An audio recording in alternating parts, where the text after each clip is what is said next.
move, while 24 were against. 58 countries abstained. The Foreign Secretary says the mounting evidence of war crimes in Ukraine means Moscow can no longer have a seat at the table. Russia has described the suspension as illegal and politically motivated.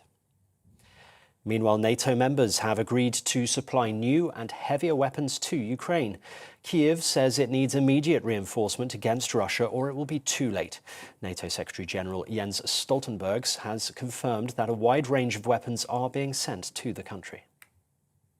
And the allies are providing them with different types of weapons, and we see the impact of these weapons on the battleground every day, because the Ukrainians have been able to inflict severe losses on the invading Russian forces. The Prime Minister has defended government's energy strategy after Labour criticised the plan as too little, too late. The government says it wants to reduce the UK's dependence on overseas oil and gas by creating more nuclear, wind, solar and hydrogen power facilities. Under the plan, up to 8 nuclear reactors will be delivered by 2030. Ketanji Brown Jackson has become the first black woman in history to serve on the US Supreme Court.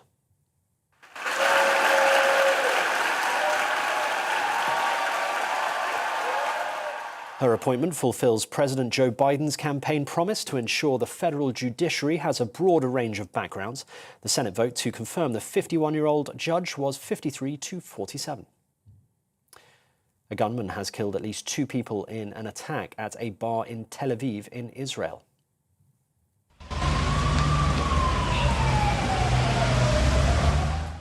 Hundreds of emergency responders arrived on the scene, and police searching for the shooter told residents to stay indoors. It is the latest in a string of deadly street assaults in the country. At least 4 people were wounded in the attack. The man accused of murdering Sir David Amess has told jurors he decided to kill the MP because he voted for airstrikes on Syria. Ali Harbi Ali told the court he had no regrets, saying, "If I thought I did anything wrong, I wouldn't have done it." Sir David was stabbed to death during a constituency surgery in Essex in October last year. The defendant has denied murder and preparing terrorist acts. A security guard who worked at the British Embassy in Berlin has denied spying for Russia. David Smith, who was extradited from Germany, pleaded not guilty to 9 offences under the Official Secrets Act at Westminster Magistrates Court. He's due to reappear at the Old Bailey next week. TV, online and DAB Plus radio. This is GB News. Now it's back to headliners.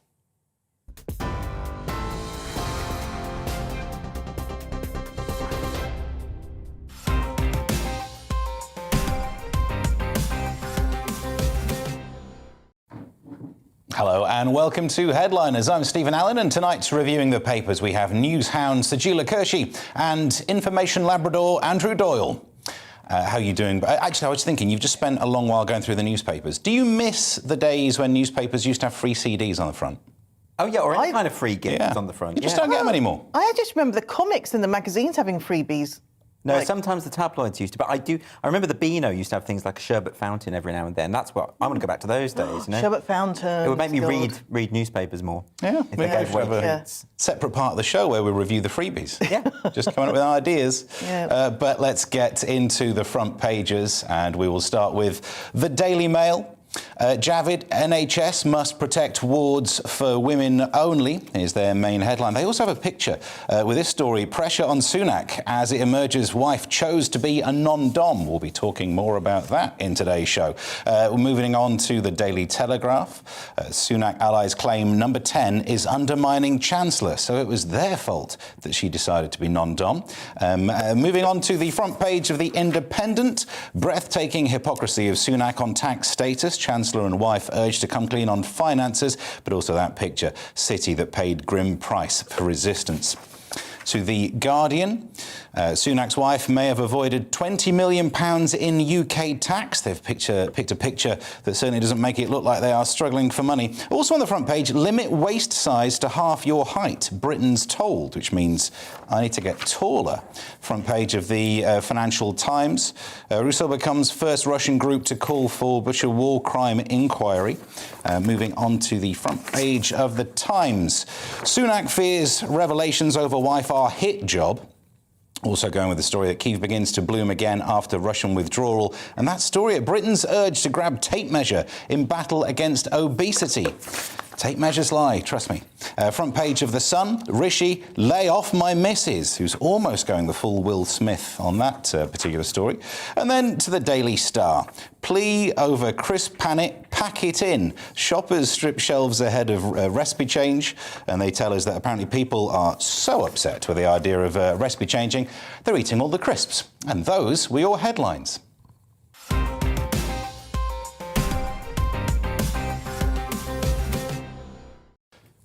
So we start with The Independent. And does Rishi Sunak's wife, who lives in Downing Street, live in the UK? Turns out that's a harder question to answer than we thought, Andrew. Yes, so as you see, a lot of the front covers are going with this story. Some people accusing her of hypocrisy. So effectively, Rishi Sunak's wife, Akshata Murthy, whose father is one of India's richest men, so she's not short of a bob. She's a citizen of India, and India doesn't allow dual citizenship, so she is treated as non-domiciled for UK tax purposes, and that is the law, and no one is breaking the law here. The figures here, it says in this article here that the income, she's not liable for overseas earnings, but dividends from her father's company came to 11.6 million last year, and apparently that means a lot of money could have gone to our tax coffers. But no one's breaking the law here. I think this is really important to remember. No one's breaking the law. No one's done anything wrong. It's more a moral question of whether she should be volunteering more money, I suppose. Well, it's interesting because there are, she hasn't broken any rules, but, and she is paying the 30,000. I think if you are living for the last 7 to 9 years, there's 30,000 that you can volunteer, which she has volunteered, she has paid. And because her father is Indian, and that was kind of like she's still got her nationality there. That's how they. So she's paying Indian taxes. Yeah, so she's paying taxes on the money she's earning there. So she's not going. She's not actually. And I do think, I can't believe I'm saying this, but I think they've been quite transparent. And I think, it's interesting that either immigrants are blamed for taking all the money, and now they're earning all the money. Well, I think it's really because, and as this article points out, that this revelation came about on the day that Sunak hiked taxes for millions of workers. So Labour are now using this to sort of suggest again that the Tories are out of touch. It's one rule for them, another rule for other people. But I come back to this point that they are following the rules. I quite like Rishi Sunak's approach to this, where he's basically said, our wives are not fair game. You can't come over, and so people have actually he's compared himself to Will Smith. Oh, really? He's actually compared himself, saying his wife is not fair. And does this mean he's going to start slapping journalists who ask him the question? No, he's too small. He shouldn't do that. It's not for a small man. But I think, obviously this is all it is. It's like it's benefiting the rich, but it's that they're just earning a lot more money. Yes, of course they're out of touch. Rich people usually are out of touch with, everyday people. But do you want people who aren't in touch in charge of setting your tax rate? No. I don't, but that's not the point, is it? It's like whether they've broken the law or not. So, because you've already said before that you're actually very, very kind of specific. If somebody breaks the law, then they break the law, and the law is the law. So they haven't. They just earn a lot of money. There's also, he's obviously married into money as well. And there are other non-doms. I didn't even know what non-dom was until I thought it was something to do, maybe that she wears the leather trousers. She's not a dominatrix or something. Trousers. No, I don't think that's what it... That was the Tory party in the 80s, wasn't it? Well, yeah, that's fine. Most Asian women do wear the latex trousers at home. No, that's a very different kind of dom. Yeah, that's a very different kind of dom. Yeah. But there are others. Roman Abramovich, and also another Indian, the steel tycoon Lakshmi Mittal, Lord Rotherman, Daily Mail owner. Yeah, so they're all doing the same thing. This has been going on a long time. There's no, everyone knows that it happens. Everyone's been transparent. No laws are being broken. I think the point you raised, though, is quite interesting, isn't it? That if you have someone who is that wealthy, that privileged, and, as I say, she's connected to one of the wealthiest families in India, do you want someone of that kind of privilege in number 10? Is that the case that people will find that a bit rebarbative? I mean, you remember when David Cameron was Prime Minister, his cabinet, I think, were mostly Etonians, independent millionaires, And it didn't seem to put people off at the time. To be fair. It's interesting. And I take the point about not breaking a law, but it's also not against the law to say, I hate poor people, but you wouldn't want the partner of someone who's the Chancellor to say that sentence. So it's not just about whether it's legal or not. It is about this. Has she said she No, that's why it was an example. Like, you can list things, just because something's not against the law doesn't mean it's exactly the kind of character you want in number 11 Downing Street. No, but it's funny. Is being rich evil? Is being rich in of itself? No, but if you are doing well with... trying to pick the appropriate verb here, acting like Neo in The Matrix to taxes, then raising other people's taxes, does that not come off as a little bit wrong? No, that is that obviously that's, I'm going to say it's horrible, it's nasty. Of course it is, but I'm just saying, if we're going to be siding on the law, they haven't broken any laws. However, he never, Rishi, I don't know about you, but he doesn't strike me as someone who's come from a wealthy background. He just looks like someone who's done good. Like a pickpocket or two when he was young, and then he just got into, to 10 Downing Street. Do you think he drives a Kia Rio? Did you fall for it? Yeah. I just think, he was a bit of a rebel, and he's done well. I don't know. He never comes across as someone who's come from. Really? He comes across as pretty posh to me, and of course he's married. He's married well. He's married well, but I don't know if I should have Googled that when I go home. What his background is. Well, I mean, these days he's doing all right. Didn't he have a Bluetooth-enabled cup heater thing, which was worth like 300 quid? Why shouldn't he? Why shouldn't he? Absolutely, why shouldn't he? I mean, how comes his cup earns more than I do? That hurts. Yeah, that's something to be hated for, isn't it? So let's hate him for that. Like, how dare he have that? How dare he? How dare he, Steve? Well, he could sell it and spend the money on nuts. It would be wise, though, wouldn't it, if the Tories had for their next leader someone from a working class background? If you're listening, Rishi, take us out for dinner. If you're sorry, if you think it's a little bit guilty, I think he should be giving something back. Maybe a street party for everybody, all the GB viewers. Fill up my car next time. Let's move on now to Friday's Guardian. Russian troops have more evidence of what the Russian soldiers have been doing this time. It looks like it comes from the Russian soldiers themselves, Sajila. OK. So the Russians have intercepted casually discussing killing of civilians. So German spies have said that they've intercepted radio transmissions from Russian soldiers. Is that right? Russian troops recorded of talking... Yeah, I'm just making sure it's the right story. Soldiers discussing indiscriminate killing of civilians. So basically, they've been overheard saying things like, just like a casual conversation. Oh, we're going to, kill... we're going to, why don't we just kill them? Question soldiers. Question soldiers first, and then you shoot them. Another one described a shooting civilian of his bicycle, which echoed a photograph of a dead man next to a bicycle that drew international, outrage. And the magazine is called Der Spiegel. That's kind of revealed this. And according to Der Spiegel, these Russian soldiers are just acting like it's an everyday occurrence, like killing people. And I guess that's what happens in conflict, in war. People lose their humanity very, very quickly and think that it's OK to do this. It becomes normalised. And I don't know how much truth there is in this, obviously, because, we've got to be mindful of, I'm not taking sides because I think what's happening in Ukraine is awful, but there is always propaganda on both sides that comes out. And it just seems really weird that it was only a few weeks ago that there was nothing happening. And then all of a sudden, all these terrible war crimes are being committed, and that's escalating very, very quickly. But I think what essence of this story in the Times really is that the Russians are treating it like it's just an everyday occurrence, like, hey, we're going to go and get some milk, and they're talking about killing people, real people.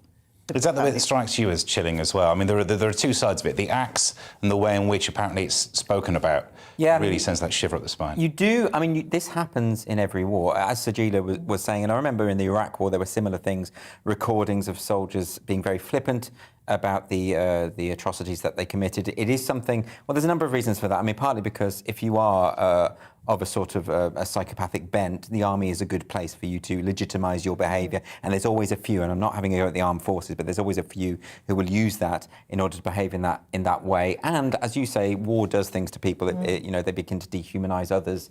So there's all sorts of reasons why I can believe that this has happened. But I think what is very interesting is that the world is waking up to the atrocities. We've seen sort of the footage now. This is just sort of adding to that. I mean, we've seen today there was a vote at the United Nations, and it turns out that Russia has been suspended from the Human Rights Council as a result of the evidence relating to, obviously, the what Ukraine, what Zelensky is describing as a genocide, and there are undoubtedly war crimes going on here. So I think this just adds to it. To but that. Interestingly, the only other country that's ever been suspended previously is Libya, and they got booted out in 2011 amid violence against protesters by forces loyal to them, the leader at the time, Gaddafi. And so this is a huge thing because there's only been one other country. I think in 2006 it got set up.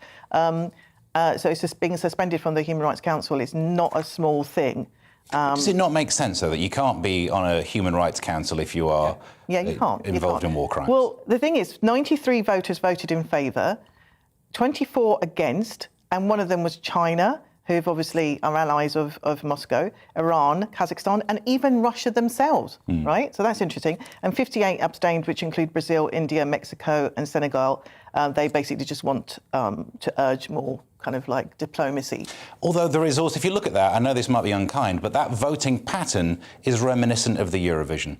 You can kind of tell which countries are going to vote with which countries. Eurovision is incredibly political, as you know. I mean, it always has been. Yeah. And they should just fight all wars through Eurovision. I agree. Just submit my songs. God, that'd be so cool. Geneva would not have a word of it. That would be too much suffering. But we would still be Wyoming nul point. Yeah, everybody would say nul point. Why do they all give us nul point? Stop, world. Because we keep producing songs that violate the Geneva Convention. They're absolutely appalling songwriting. That's the problem. Can we please get better songs in so we don't get nil point anymore? Well, everybody knows nil point if you don't know any other word. Set your sights too high. We'll never do well at it. Just enjoy the weekend. Drink every single time it gets low scores. That's what I do. Let's move on to now Friday's Times. It's got news of Boris Johnson's nuclear plan. Does it get a glowing report, Sajula? Oh, it does not. Okay. He wants Boris Johnson energy security strategy. Bills are not being lowered for 3 years, right? But Boris Johnson wants the government energy strategy to end the blackmail that we're getting at the moment, and I kind of concur with that. I'm sure we'd all do. That because we're always relying on fuel and energy from other countries, we're having to kind of liaise with, do deals with really unsavoury types like Saudi and Iran and obviously Putin. So he's proposed, I believe, eight different. Is it 8 different? Nuclear power. Yeah, it's nuclear power. Yeah, nuclear because reactors, he says we're bringing nuclear home. We're bringing football home, don't we? Not nuclear home. We're bringing nuclear home, one nuclear plant, one nuclear reactor every year for 8 years, rather than 1 decade. This is Johnson, and the wind farms. People obviously feel that it affects the beauty of the countryside, so he's wanting to do that offshore. I think it's a good thing. Because I think we do need to be a bit more self-sufficient. I mean, people who voted Brexit, we want to be self-sufficient, then we've got to start now. Well, I mean, the war in Ukraine has sort of brought this to light because, of course, now, gas and oil from Russia is such a big export, and to be self-sufficient is probably a good thing. But irrespective of that, I mean, there are all sorts of good reasons. I mean, if you look at the way that France implemented nuclear power many decades ago, and now it is really reaping the benefits of doing that, but it does take a long time, So I think implementing it now, setting up nuclear reactors, even many environmentalists are now coming around to the idea of nuclear power, whereas, of course, traditionally they always opposed it, and now they're very much seeing it as a clean energy sort of a relatively clean energy source. And maybe this is the way to go. But I think, obviously, the downside of this is that obviously energy bills for everyday people, this is not going to help them in the immediate sort of, No, this is a long-term strategy. Yeah, it's a long-term strategy, which I agree with, but it must kind of also look at how this is still going to be some really winters of discontent for the next 3 years until this gets put away, really, basically happening. Let's see what the Friday's Telegraph tells us next. It could be, could the far right be keeping France occupied again, Andrew? I always find French politics quite confusing because I can never anticipate who's going to win these elections. It's always a bit of a surprise. But this is Marine Le Pen, who is now attempting this new strategy in the run-up to the election. She's vowed to fine Muslims who wear headscarves in public, and we've got the vote this weekend. She's nearing Emmanuel Macron, according to the polls. So this is clearly a strategy, a tactic, in order to try and to squeeze past him if possible. Of course, France already has bans on overtly religious symbols in public spaces, full face coverings in public, that kind of thing, because they have their secular laws in place. But this seems to be a step further, saying that Muslims should be fined for wearing headscarves. But it is the kind of thing that is calculated to appeal to her core voting base. But it looks, apparently the polls are pretty close. I remember last time we had the election, no one really knew what was going to happen. Some people thought that Mélenchon would sneak in because he suddenly did very, very well. Throughout the coverage of this election, we've had people saying that Eric Zemmour is actually going to get somewhere. It looks like he might be splitting the far-right vote, actually, from the look of things. But I don't know what's going to happen, because Macron, it feels like he's bound to win, but then he's never really been that popular. Even when he won last time, he wasn't that popular. There were so many spoiled ballots. I think it was a record number of spoiled ballots, because people voted for him. They held their nose and voted for him. It's because they didn't want to vote for Le Pen, basically. But there's a certain contingent in France, a lot of people in France, who just will never vote for someone called Le Pen, and that's why Macron gets in. But Macron, he's messed up on all sorts of things, not just to do with the pandemic, the Gilets jaunes, he's very unpopular amongst a lot of people. So there's always that chance that Marine Le Pen could capitalise on that. But, really banning women for wearing a piece of fabric, effectively. Like I say, it's a strategy. But, it's a strategy, but come on, that's freedom of choice. It's like, that is no different to Saudi or Iran forcing a burqa or a head covering on a woman. So, it's a little bit of hypocrisy there. Like, you want to... And I remember when they banned burkinis on the beaches, and I was thinking, well, let's ban middle-aged men wearing Speedos. Well, I don't want to see their faith. Yeah, I agree with that second. You agree with that? I don't want to see those Speedos. But I do like in the article she compares it to fines for not wearing a seatbelt. Totally different. You don't wear a seatbelt. You could kill someone else when you fly through a windscreen. Should be able to wear whatever they want, but it strikes me as a desperate move, actually, because up until now, Le Pen has really been trying to tone down the anti-immigrant rhetoric. The stuff that is traditionally associated with the French far right. She's been talking about employment and housing and stuff that really affects working class communities, because that's where she's going to nab a lot of the votes. But this, the fact that she's doing this so close to the actual election suggests a desperate move. It's very different from her. I do think it's a desperate move, because I think it's still to do with immigration, because it's a big, large, North African Muslim community there, and so head coverings is a common thing, and so that is to do with their immigration. That's my point. Issue. That's my point. Is that she hasn't been going down the immigration route until now. Until doing That's this my thing. point. I do remember when I was sitting on the steps of the Sacré-Cœur, me and my sister, and we had a long skirt on. I just pulled it up because it was hot, and the police came, and everybody's running up the stairs, and we were like, "What's going on?" And there was like, "Oh, Madame, Mademoiselle, can you like?" And I was like, "Oh my God," because I can see my drawers, my filthy drawers. How did you pull this skirt up? I know, and I was removed from the steps. You were of the indecent. Sacré-Cœur. Yes, I was in. It was only. I wear big pants. It's not like little tiny skimpy things. Oh, so the skirt wasn't too high, but the pants were low. Well, no, I think it was just because I was sitting with my skirt up, and then and you'd have to really be looking. And they so probably were. They probably were. This is France. You were on holy ground. I was on holy ground of the Sacré-Cœur. Wow, on that mental image, that's all for this part, but plenty more to look forward to in part two, including historic news from America and concerns over freedom of information laws in the UK.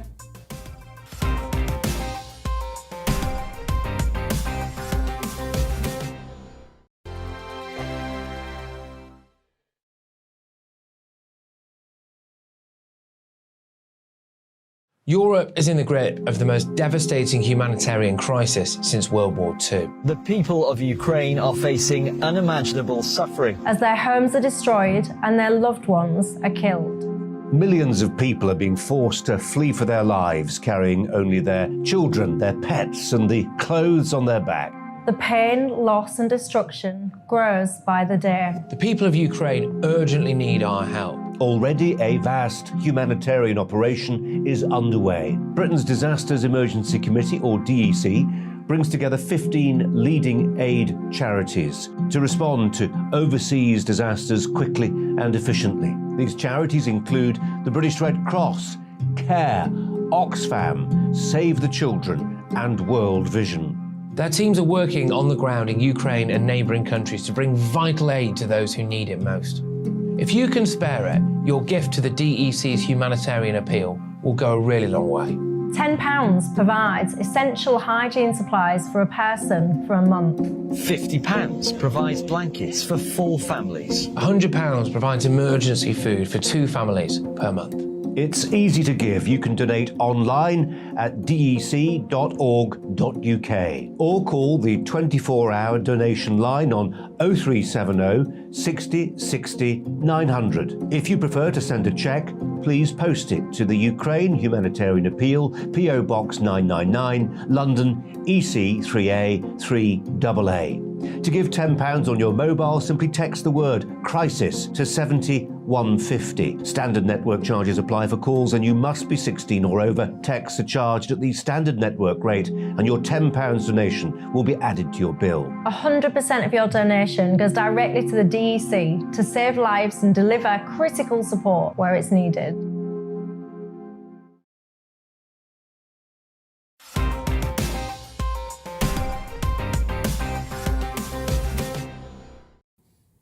Welcome back to Headliners. I'm Stephen Allen, joined tonight by Sajila Kershi and Andrew Doyle. Let's move into The Independent now. Among the papers reporting on the first black woman to be appointed to the Supreme Court in America, racism has ended again like it did with Obama. Sajila. I know. It's cured. We're totally cured of racism. It's hallelujah. Praise the Lord. Praise the Lord. So Ketanji Brown Jackson made history on Thursday when the Senate voted 53 to 47 to make her the first black woman Supreme Court justice in the country's history. Now, this is interesting because back in 1980, Ronald Reagan, during his presidential campaign, promised to nominate the first woman ever as the Supreme Court justice, and that was Sandra Day O'Connor. I don't know if you know about this. Of course, I didn't know either. I Googled it.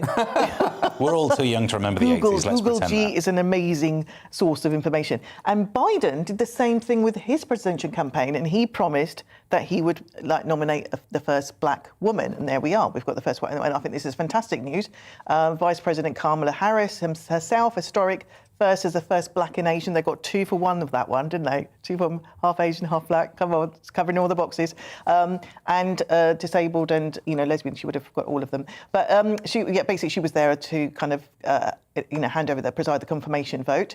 And it's great because once you've got one in, it takes 40 years. Is it 40 years since 1890? 2000. You're doing maths. 40 years. 40 years. Another woman, but this time a woman of colour to come in. So I don't know. Maybe we'll get a trans in another 40 years. I don't know. Well, it's part of me just kind of wishes, though, that he hadn't have said that Biden hadn't have said, I'm going to have a black woman in the Supreme Court, because now everyone's looking at this candidate and saying she's there because she's black. And I think that kind of undermines her achievements. You got the similar thing with Kamala Harris, because he had made a point during his campaign of saying, I'm going to have a woman of colour. And then I just feel that it undermines, because it gives ammunition to the people who want to say, you're only there to tick boxes. That's the only reason you're there. And this is, Ketanji Brown Jackson is obviously an extremely qualified, very good choice for the Supreme Court. But now people are thinking in terms of identity politics. And, I think institutions like the Supreme Court, the judiciary generally, is going to take longer to catch up. It's the same reason why CEOs in this country are mostly white males, but that's because they're mostly in their 60s, and so things just take a little bit longer to catch up. And so I think it's great that she's been appointed. I wish this wasn't all about identity politics and it was more about her.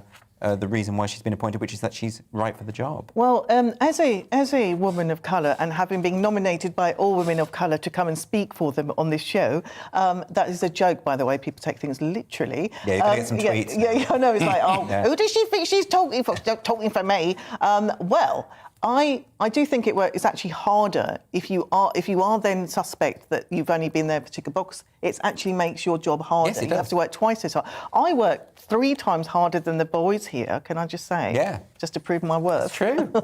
It's true. Yeah, fair enough. You're setting a bar that you're going to have to try and reach in the next story. Let's see how you do then. OK. No pressure now. Steve's just set me up for a fall now. Let's move on to Friday's Guardian next. And Andrew, freedom of information requests, are they working? And who would we be able to write to find out? Yeah, this is a online news organisation called Open Democracy has written an open letter which has been signed by lots of politicians and journalists and campaigners, mostly looking at the names here. They are from the left and the right, and this is saying that freedom of information laws are being undermined because when you inquire for freedom of information requests, you put in a request, there's a degree of obfuscation that's going on. And I've done it myself a number of times where you put in a request and you get a reply back saying, well, we don't necessarily have this information, so why don't you try here? And you go to them and it takes ages to come back and they don't necessarily have the information. And the stuff you've asked is actually pretty basic stuff that they should know. This is quite interesting, though, because the letter has said, it's quite the accusation, actually. This letter has said that the government is the government departments are deliberately being non-compliant. That's the accusation here, saying that there hasn't been sufficient resourcing when it comes to freedom of information requests. And actually, I have to say, it is incredibly important. This is one of the ways that we can hold powerful people to account, is transparency. Journalists have to be able to inquire and get the answers. This letter specifically mentions not just public bodies that fail to comply with the law, and stronger protocols for government departments that fail to comply. They actually go a step further and say that they recommend that freedom of information, this should extend to private companies that offer public services as well. Maybe there's something in that. But for me, I think the priority is most definitely government departments. We need to know what they're doing. When we issue a freedom of information request, they should get back to us sharpish and they should have the resources to do so. So I'm all for this. I agree. Transparency is key. And, the press are, whether we like it or not, keepers of history. So everything's got to be, reported. We need to know what people are up to. It's in the public interest. All good. Yeah. I'm in agreement with you. Well, let's move on and see if we can get around the next one. Friday's Telegraph tells us that thieves stole £250,000 worth of diesel, Sajila, at current prices. What's that, like 2 tanks? Naughty thieves. Naughty thieves are stealing more than £250,000 worth of diesel from a warship. The fuel was meant to be for powering HMS Bulwark, a 19,560-tonne hungry assault ship it was, and it needed all of that diesel, but some little rascals came along and siphoned it off, and the alarm was only raised because it was discovered because they had a little spot check, like a man going around having a little spot check with that. Looks like something wrong here, something's gone wrong here, or some of the diesel or things. That's the thing. I'm I'm not pro-theft, but I'm impressed by this. I know. You wouldn't think, would you? This is a sitting duck. This is a boat that is undertaking, having works done to it. It's just sitting there, and no one's looking after it or expecting this to happen. This could be an Ocean's 11 film. It's so it's smart. And I think it's a family, right? That just do you know what? We're not paying these fuel prices. We're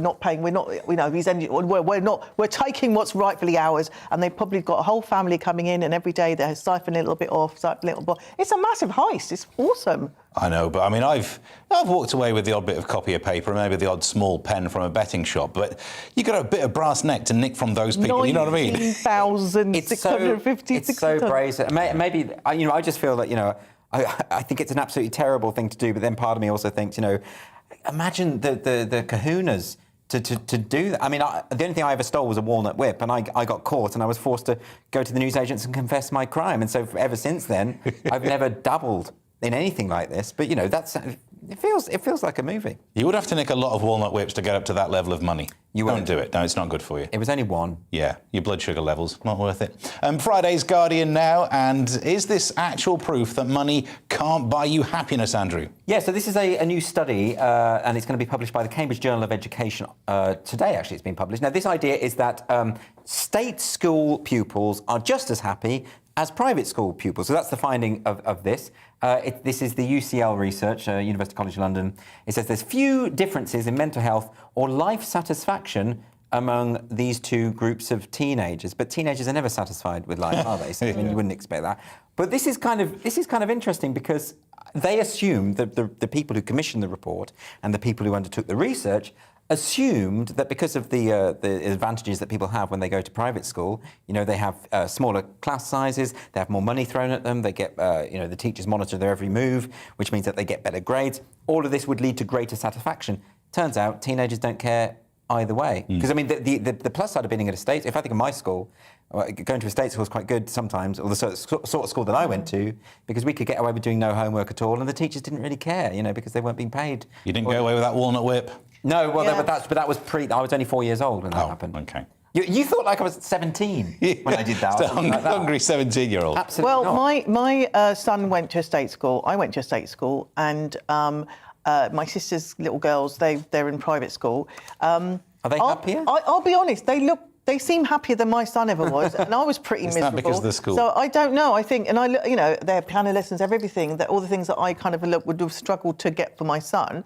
But actually, no, he's really happy now. He's well toned down and very sort of streetwise and stuff now. But I don't know, because I used to teach in a private school. So I went to a state school, but I taught in a private school. And actually, thinking about it, the pupils at the private school, they get very anxious about very small things. Like if you mark them down, if they lose a couple of points. But that was my life as well. Being a daughter of an Asian family, right? You know, we're overachievers. Like, and if you got an A, you just got an A. Why didn't you get A plus? So that's another pressure. Yeah, that's an added pressure. But is this also a story that's it's measuring the wrong metric? They're looking at the two different schools and seeing who's happy. Yeah. You don't go to school to be happy. You don't. You should. True. No, kids should be miserable at school. They should, because they are learning. They should sit there. They should be disciplined. They should be learning. So this is an odd report.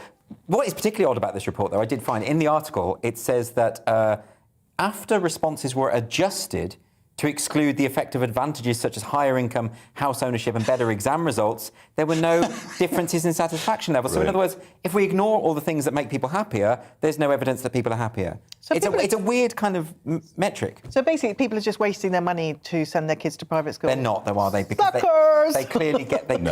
Yeah, they get to marry billionaires and become chancellor. So marry well. So many advantages. Friday's Daily Mail up next. Agila, should our school children study Taylor Swift, or should we just shake it off? That's the end of all of the song references I know for I was Taylor going to Swift. go with the shake it off. So basically, one Latin teacher has suggested that this teaching method, among others, is needed to replace text that promotes stereotypes. So did you learn Latin? I did. Not at all. No. No. Oh, state school, and I did Latin. Look at me. I was much happier than you two then. But anyway, so they're trying to teach Latin, and oh God, this is another one of those slightly kind of wokey things, because so private school does not make people any happier, as we've established. And he suggested that pupils might respond better if translating the chorus to Taylor Swift's hit Bad Blood, because baby now we got bad blood, right? Does that translate into Latin with he's going to translate to Latin to quad care nuns bellum sanguinium herbamus. It's been a while since I've done Latin. Yeah, it's I very, think very there's bad. an issue with pronunciation. Right. Well, no, but the thing is, you right? probably do know. No one knows how to pronounce it. They're all the Latins are dead. But the thing about this is the guy who's saying this, the teacher who's saying this, the reason why he wants to teach translations of Taylor Swift instead of Virgil and Cicero and Ovid or whatever, is that he's saying that he's horrified that he used to teach things that had bad attitudes towards women or promoted slavery, but they were written 2,000 years ago. That's why. And you can contextualise that in a classroom, and kids will understand that. You know, I think that's history. That was history. Right. It's like one of the things. The story in the Cambridge course, the slave dealer includes racial stereotypes and jokes about a slave woman being pleasing to men. He was a slave dealer at that time, so he's hardly PC. That how was he expected to behave? Should we not be teaching our children that this was the history? And I keep saying this was the history. Don't erase it, so that we know that we can't behave like that in the future. We don't know what Taylor Swift gets up to. Could be worse than these people, these Roman slave owners. She loves players whilst other people love the game. Yeah. So here we go. That's okay. I don't know what that means, but I'm pretty sure it's. He knows all her back. It's abhorrent indeed. Right, let's take a break now. Don't go anywhere, because we're about to tell you if everything you thought about the universe has been proven wrong.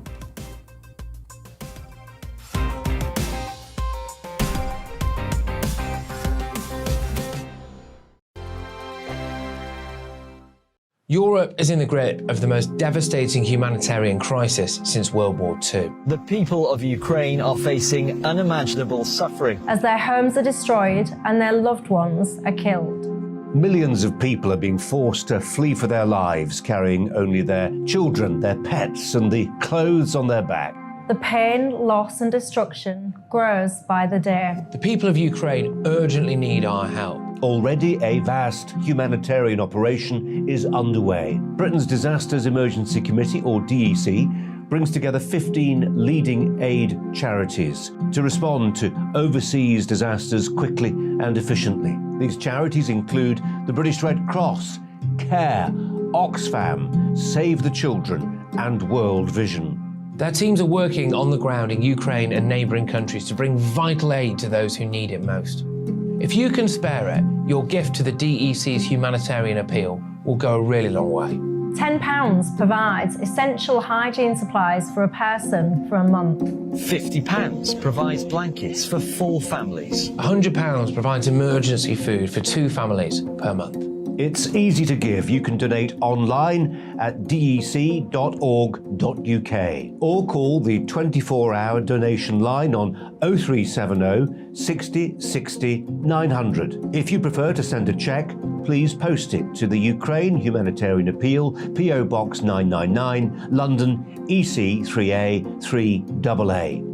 To give £10 on your mobile, simply text the word crisis to 70150. Standard network charges apply for calls and you must be 16 or over. Texts are charged at the standard network rate and your £10 donation will be added to your bill. 100% of your donation goes directly to the DEC to save lives and deliver critical support where it's needed.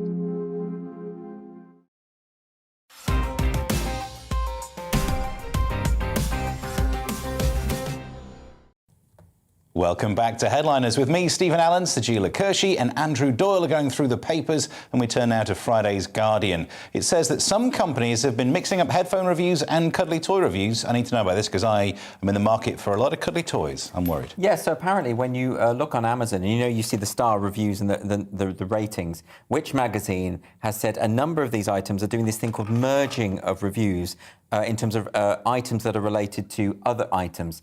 So, for instance, I mean, it mentions here specifically cuddly toy reviews. Among the reviews that you find on headphones, for instance, it doesn't really make sense. Jigsaw puzzles, reviews for umbrellas. And I don't really understand how this has happened, but there are people who pay for people to submit fake reviews, so you get all these great reviews going on. But this is a practice that's called merging, and apparently what you can do is you can legitimately merge reviews if they are closely related. If the item is, for instance, an item that comes in many colours, and you can say, well, this review applies to this as well. But unscrupulous manufacturers are presumably paying people to submit reviews that bring in other cuddly toys, umbrellas, household objects, which are not related to each other to boost their rating. So don't trust. The bottom line is we should never trust critics anyway. Yeah. But don't trust the critics on Amazon because they're largely going to be bots, aren't they, or farms. I'm outraged of Surrey, Amazon, because I thought we had a relationship, and it's like any relationship. It's the lies. The lies. These are the lies. They're not even real reviews. I'm so upset about this. You should never trust them. Whenever a friend of mine has a book out, they always contact me and say, can you just give me a 5-star review on Amazon? Well, you asked me to do that for you. You're not meant to say on television. Can we move on now? Yeah. I think I reviewed you as a cuddly toy, so who knows? Friday's Independent now. Science is fat-shaming the W boson. Fully explain all of the physics to us now, Andrew. Yeah, I don't understand this story at all, right? So I'm really glad that I'm here to explain it. So basically, there is a key particle in the foundation of the universe, how the universe works, and scientists have now discovered that this fundamental particle is heavier than they thought that it was initially. And apparently, they've written down the figures here. I won't bore you with it, but it looks like nothing. But apparently this is massive. And there's been a team of 400 scientists from around the world. They published this finding. They're all freaking out because they've all suddenly realised they don't know everything. The scientists don't know everything. And I think alien overlords created the world. That is my worry with this story, though, because the science part of this story is this is great. If something's proven wrong, there's more science to be done. Yeah. But if science gets proved wrong and you can clip it and put it on social media and then say, see, science don't know anything. Exactly. Chemtrails must be real. But to be fair, what's very good about the scientists involved in this study is they've said, all of the experts have said, that it is a massive claim and therefore requires extra proof. And they're actually saying we need to have proof from a second team before we, say that this is established, which is actually testament to the scientific method, which is about trying to test yourself, prove yourself wrong. in other words, in order to establish the truth. It's actually a positive thing. I was being flippant about the warlords, but you never know. You never know. It's like when this was a CERN one where they found neutrinos moving faster than the speed of light, and the scientists went, oh, we need to check this. But the newspapers went, Einstein was wrong. Things can go faster than the speed of light. Someone put a wire in the wrong place. So there is a chance that goes. But I do love the fact that even the scientists say, oh, this could be an interaction with dark matter. That's the go-to line in science. If you don't understand it, blame it on dark matter. No one knows anything about it. Is that what? Is it like that could be an ecumenical matter? It's Yes. what you say when you want to get out of a tricky conversation. Is that right? Yeah. Okay. That was a Father Ted reference. Use that later on. If there's a story that's difficult, just go, it's probably dark matter. Probably dark matter. Okay. That's what I should have said at the start of this then. Yeah. Rather than trying to blag science. Well, Steve, that's probably a dark matter situation. Yeah, worked well. Any dark matter thoughts? No, I concur that it's a dark matter because I know nothing about this. Friday's Sun is keeping it topical. News of what happened to the dinosaurs, Andrew. Yes, apparently they've found an incredible leg fossil. They're saying it's absolutely incredible because it occurred just at the moment that the asteroid wiped out the dinosaurs. I don't know how they've established this. I don't know how it is so well preserved as well. Apparently this leg fossil has part of some of the dinosaur's skin attached to it. But anyway, I also don't understand how they have managed to date this specifically to this moment, 66 million years ago, when the asteroid struck. But apparently scientists are saying that this could be the first physical evidence that the dinosaurs were killed off by an asteroid. And there's been all these theories about what happened to the dinosaurs. Did they just turn into birds or whatever? I don't know. I'm not a paleontologist. I'm going to get angry. Is it dark matter? I think it might have been dark matter. It might have been dark matter, actually. But this dinosaur is called the Thescelosaurus. Paleontologists out there, I hope I'm getting that right. And they found this item. But this article's being very cagey about it because I think they're plugging David Attenborough's new show because it's all going to be revealed in this TV show next Friday, which is... I can't remember what it's called, but I will be watching, to be honest. I will be watching that. It's called Dinosaurs: The Final Day.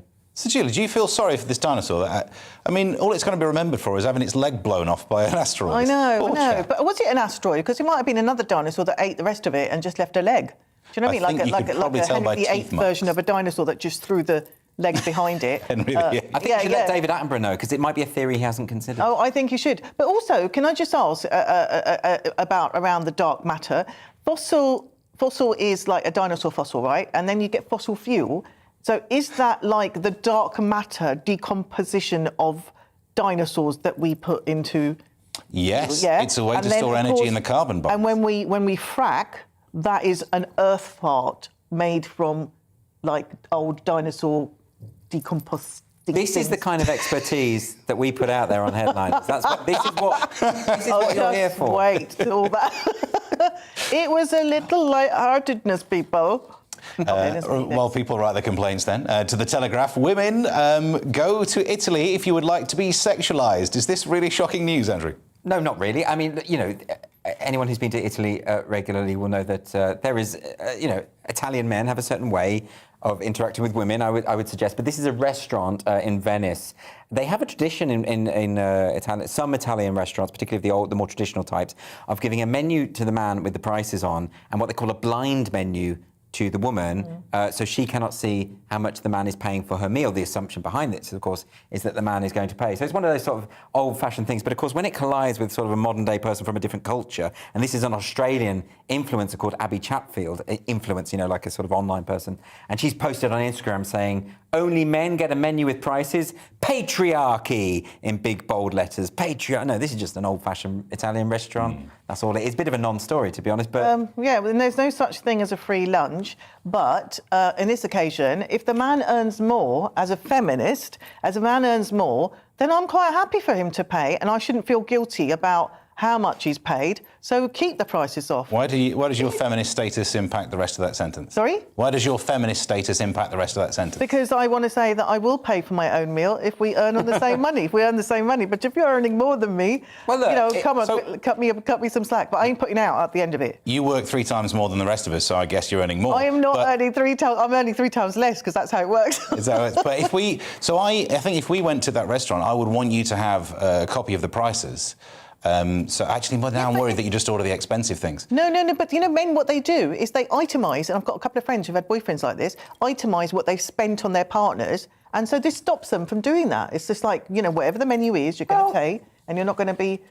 I don't really have any strong feelings. I just wanted to have some banter here. If you go to an old-fashioned kind of Italian restaurant, maybe you expect a bit of some things like that, and maybe if you don't like it, go somewhere else. It's not a big deal. Yeah, if you want to be sexism. Of course, it's anachronistic. Of course, it's out of date. Of course, it is. But it's not something we need to get particularly upset about. You wait until they make a menu with the calories on, but only hand that to the woman. That's when there's some complaints. There should be complaints to that. Now, let's move on to an Indian fraudster features in Friday's Times. Do they have non-dom status, Sajila? Right. Times. Where are we? This is the someone who was passing themselves off as being someone's son when probably not. OK, and I don't know if I've got that story. OK. Well, I can explain it. OK, go on then. This is a fraudster. So effectively, there was an Indian family. The teenage boy went missing, and another individual turned up and said, "I am your son," and actually lived posed as the only son of this wealthy couple for 41 years. It's a real Martin Gare kind of story. So someone comes in and infiltrates the family and saying, I'm your missing loved one. Even though, what's interesting about this article is this happened even though the wife had noticed that he didn't have a scar on his back, which her son had had from childhood, even though he couldn't recognise people in the family albums. And it just sort of goes to show that people wanted it to be true. I think when people have missed their love, it's the same reason why when people go to psychics and the seances after they've lost someone, they hear voices and they accept what they're hearing because they so desperately want that person back in their life. It's actually quite sad. But this man has now been charged with fraud. But was he trying to get something out of it? I mean, was he just... The presumption must be because they were a very wealthy couple. So that must be the presumption here, surely. Yeah. But I agree. If you've lost a child, I mean, I can't imagine anything so awful. So you would want to believe it. And even if you think, well, maybe...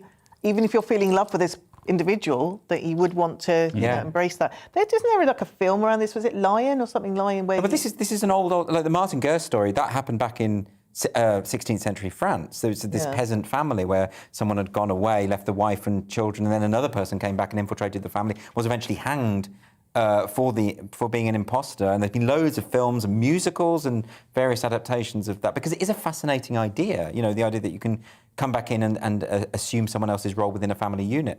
I need to look for someone who's looking for a middle-aged lost daughter who's thinking rich and happy to buy me Italian meals. You'll never know how much they spend. I'm here, Mummy, Daddy, come get me. Heartbreaking, isn't it? So move on to the Times. It says that in America, dogs are treating sick children. Is their healthcare system so bad that they are training dogs to be doctors, Andrew? Oh, well, you had to put a cynical spin on it, on an absolutely adorable story. This is what they call facility dogs, and they are brought into children's hospitals. This is in Florida, New York, and what they are there to do is effectively help children through the process of healing. For instance, these dogs, they help for patients to coax patients out of bed after a lengthy convalescence, a lengthy treatment period. They've got other dogs who soothe children when they're having an intravenous line or an MRI scan or something like that, because it distracts the child and the child is focused on the dog. I think it would work with adults as well. I mean, I just think dogs are brilliant. I just think dogs are the most amazing creatures. I think this is lovely. I mean, you've got like dogs for the blind, dogs for the deaf. I might need to invest in one of those when I'll go deafer. Horse therapy, cats for women, or men that are on their own. I mean, it's not being funny, right? I'm not being funny, but what are the animals getting out of this? It's a very one-sided relationship. I mean, it could well be. Yeah. I don't think it is exploitation, though. I think dogs are just so effective. Dogs just love absolutely everyone. It's a codependent relationship. I'm just worried about that. Do you know? Well, don't worry about it, because when you die, the dogs get to eat you, don't they? That's what happens. Oh, that's true. Yeah. But I don't have any pets. I don't have anything. I think the spiders will come and get me. Oh. Well, another dog story, actually. Now, as we went to Friday's Metro, it says that a dog was caught driving over the speed limit. Did he get points on his dog licence, Andrew? Yeah, this is a driver in Germany, and he got a speeding ticket, and of course we all know what that's like. You get the speeding ticket in the post. But in Germany, they have a photograph. In fact, I think they do here as well, don't they, sometimes?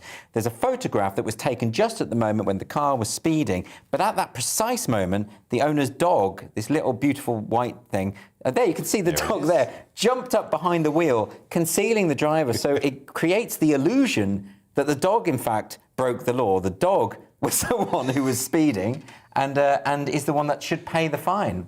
I mean, he's banged to rights looking at that image, to be honest. Doesn't have a seatbelt as well. Well, exactly. I think that dog's trying to escape from its owner. So I've had enough.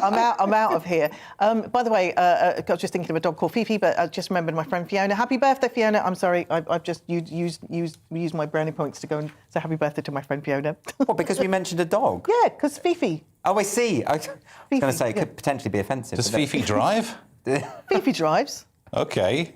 So there's Should a connection. Fifi drive? There's a connection. Yeah, there's a connection. These guide dogs are getting trained better than I used to remember. Let's move on to this one then. This is Friday's Daily Star. Sajila, you can share too much information in a job application. Certainly one person Like I do on this show. I think I've given too much away. So a job hunter rejected from dream role after he accidentally submitted his STT results. Guys, we've all been there, haven't we?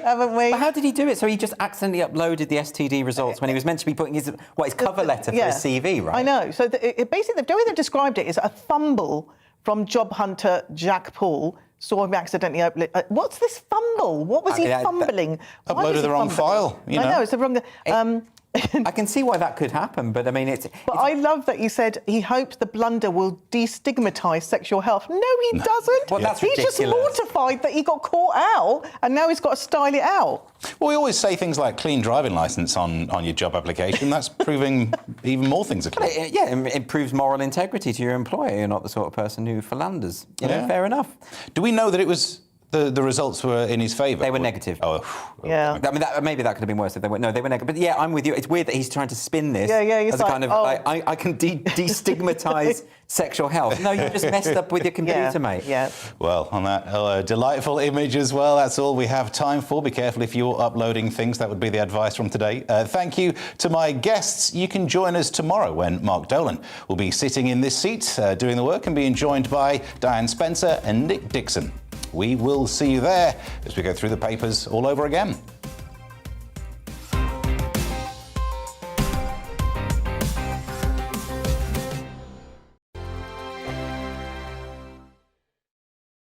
Hello there, I'm Eamon Holmes. And I'm Isabel Webster.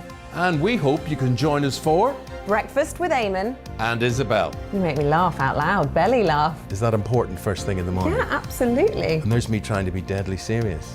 News is a serious business. Yeah, I have to rein you in sometimes. Well, it doesn't stop us laughing at it. It doesn't stop us having an opinion on what's going on. Yeah. And it certainly will not stop us reflecting what you think. Weekdays from 6 to 9:30 on GB News. My name's Tom Harwood, and every weekday we bring you The Briefing live from 9:30 a.m. The stories, analysis and live debate that you need to hear. Quite right, Tom, of course. Was this something that had been considered at all? Difficult to answer. Gas-guzzling helicopters circling. Noise is being made here. Joe Biden walking out. Thank you very much for joining us. Don't miss it. The Briefing with me, Tom Harwood, Monday to Friday, 9:30 a.m. on GB News. Europe is in the grip of the most devastating humanitarian crisis since World War II. The people of Ukraine are facing unimaginable suffering as their homes are destroyed and their loved ones are killed.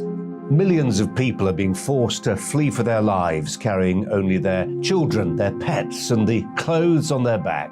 The pain, loss and destruction grows by the day. The people of Ukraine urgently need our help. Already a vast humanitarian operation is underway. Britain's Disasters Emergency Committee, or DEC, brings together 15 leading aid charities to respond to overseas disasters quickly and efficiently. These charities include the British Red Cross, CARE, Oxfam, Save the Children and World Vision. Their teams are working on the ground in Ukraine and neighbouring countries to bring vital